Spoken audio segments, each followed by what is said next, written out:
नमस्कार दोस्तों, आज हम बात करेंगे रानी दुर्गावती के बारे में। रानी दुर्गावती का नाम इतिहास में क्यों अमर है, आइए जानते हैं। गढ़मंडल की वीर तेजस्वी रानी दुर्गावती का नाम इतिहास के पन्नों पर स्वर्ण अक्षरों में लिखा गया है, क्योंकि पति की मृत्यु के पश्चात भी रानी दुर्गावती ने अपने राज को बहुत ही अच्छे से संभाला था। इतना ही नहीं, रानी दुर्गावती ने मुगल शासक अकबर के आगे कभी भी घुटने नहीं टेके थे।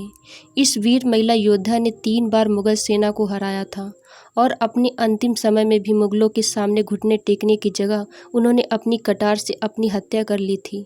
उनके इस वीर बलिदान के कारण ही लोग उनका नाम सम्मान से लेते हैं। रानी दुर्गावती का जन्म 5 अक्टूबर सन 1524 को प्रसिद्ध राजपूत चंदेल सम्राट कीरत राय के परिवार में हुआ था। इनका जन्म चंदेल राजवंश के कलिंजर किले में, जो कि वर्तमान में बांदा जिले में स्थित है। इनके पिता चंदेल वंश के सबसे बड़े शासक थे। ये मुख्य रूप से कुछ बातों के लिए प्रसिद्ध थे। ये उन भारतीय शासकों में से एक थे जिन्होंने महमूद गजनी को युद्ध में खदेड़ा।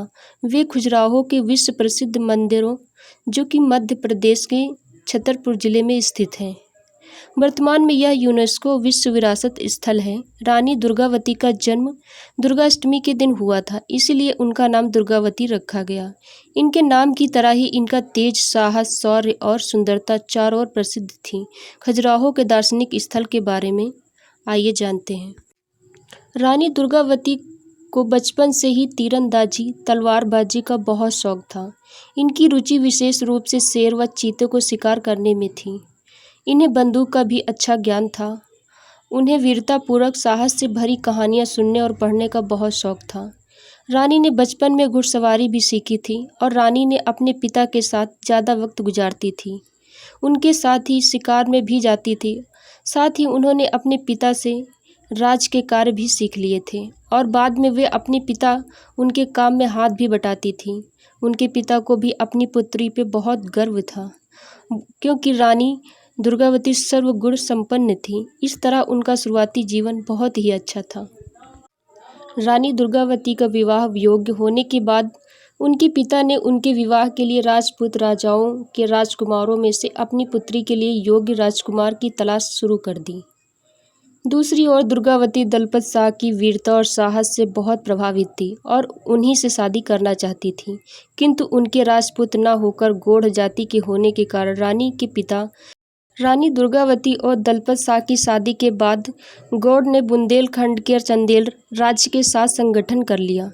तब शेर शाह सूरी ने जब उन्होंने सन 1545 को कलिंजर पर हमला किया था। शेर शाह बहुत ताकतवर था। मध्य भारत के राज्यों के गठबंधन होने के बावजूद भी वह अपने प्रयासों में बहुत सफल रहा, किंतु एक आकस्मिक बारूद विस्फोट में उसकी मृत्यु हो गई। उसी साल रानी दुर्गावती ने अपने पुत्र को जन्म दिया, जिसका नाम था वीर नारायण। इसके बाद सन 1550 में राजा दलपत शाह की मृत्यु हो गई। तब वीर नारायण सिर्फ 5 साल के थे। रानी दुर्गावती ने अपने पति की मृत्यु के बाद अपने पुत्र वीर नारायण को राजगद्दी पर बैठाकर खुद राज्य की शासक बन गई। हेलो दोस्तों, दुर्गावती के बारे में जानकर आपको कैसा लगा, हमें कमेंट करके ज़रूर बताएं। हमारे चैनल को लाइक, शेयर, सब्सक्राइब जरूर करें। धन्यवाद।